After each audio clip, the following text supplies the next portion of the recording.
Assalamualaikum warahmatullahi wabarakatuh. Perkenalkan, nama saya Ridwani Jar Maulana dari Prodi Ilmu Komunikasi.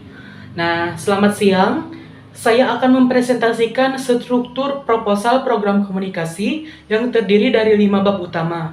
Proposal ini mengambil tema tentang kampanye literasi media digital untuk menghadapi permasalahan hoax dan disinformasi di kalangan generasi Z.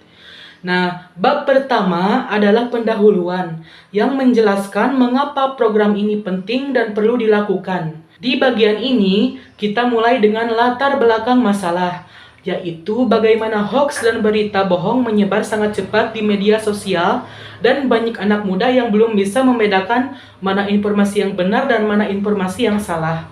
Nah, kita juga menjelaskan tujuan program, yaitu ingin meningkatkan kemampuan generasi Z dalam menyaring informasi di internet.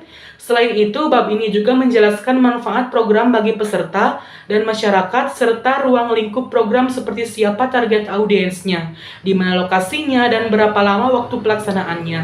Intinya, bab pertama menjawab pertanyaan dasar, apa masalahnya, kenapa penting, dan apa yang ingin kita capai. Lanjut bab kedua. Bab kedua adalah landasan teori yang memperkuat program kita. Di sini kita menjelaskan teori-teori komunikasi yang relevan dengan program literasi media. Misalnya, kita menggunakan teori literasi media yang menjelaskan bagaimana orang seharusnya bisa mengakses, menganalisis, dan mengevaluasi informasi media. Kita juga bisa menggunakan teori diskusi untuk inovasi, menjelaskan bagaimana ide atau program baru bisa menyebar dan diterima masyarakat. Selain teori, bab 2 ini juga berisi kajian penelitian sebelumnya yang membahas topik serupa, sehingga program kita punya dasar ilmiah yang kuat.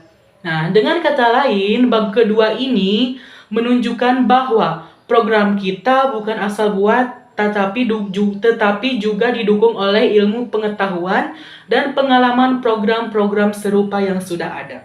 Lanjut bab ketiga. Bab ketiga ini kita menjelaskan strategi atau cara untuk mencapai tujuan program.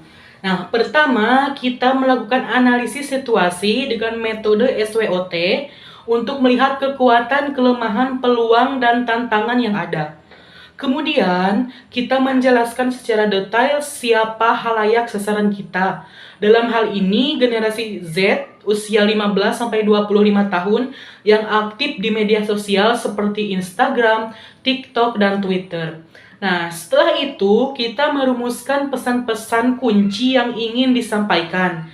Misalnya, cek dulu sebelum share atau jadi pembaca yang cerdas.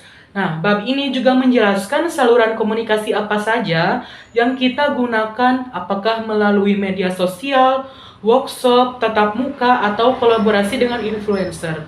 Nah, terakhir ada timeline atau jadwal pelaksanaan program dari awal sampai akhir. Jadi, bab ketiga ini seperti peta jalan yang menunjukkan bagaimana kita akan mencapai tujuan yang sudah ditetapkan di bab pertama. Nah, selanjutnya bab keempat. Bab keempat adalah rencana pelaksanaan yang sangat detail dan operasional. Di sini kita menjelaskan aktivitas-aktivitas konkret yang akan dilakukan. Misalnya, membuat video edukatif tentang cara cek fakta, mengadakan workshop di kampus-kampus, membuat infografis menarik tentang ciri-ciri berita hoax, atau mengadakan kompetisi konten kreatif untuk peserta. Kita juga menjelaskan struktur tim, pelaksana, dan siapa yang bertanggung jawab untuk setiap kegiatan. Yang tidak kalah penting adalah anggaran atau budget, di mana kita merinci biaya untuk setiap aktivitas, mulai dari produksi konten, biaya acara, hingga promosi. Nah, bab ini juga mencakup manajemen risiko, yaitu mengantisipasi masalah-masalah yang mungkin terjadi dan bagaimana solusinya. Nah, intinya bab keempat ini adalah panduan praktis untuk menjalankan program agar semua berjalan lancar dan terorganisir. Selanjutnya di bab kelima.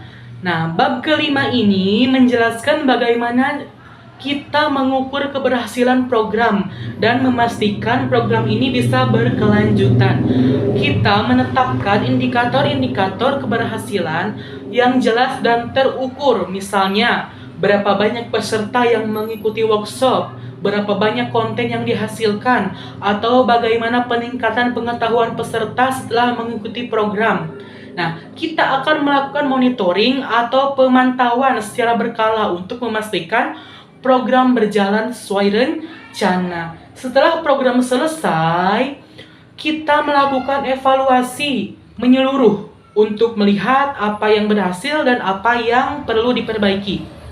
Yang penting juga adalah rencana keberlanjutan, yaitu terus aktif menyebarkan literasi media atau mengembangkan platform digital yang bisa diakses kapan saja.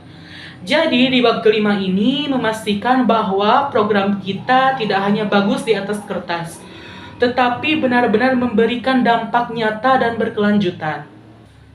Nah, kesimpulannya, kelima bab ini membentuk proposal yang utuh, komprehensif. Nah, bab pertama menjawab apa dan mengapa, bab kedua memberikan landasan teori, bab ketiga menjelaskan bagaimana strateginya, bab keempat merinci apa yang akan dilakukan, dan bab kelima memastikan bagaimana mengukur dan melanjutkan program. Dengan struktur yang sistematis ini, program komunikasi kita akan lebih mudah dipahami, dilaksanakan, dan dievaluasi keberhasilannya. Terima kasih atas perhatiannya. Wassalamualaikum warahmatullahi wabarakatuh.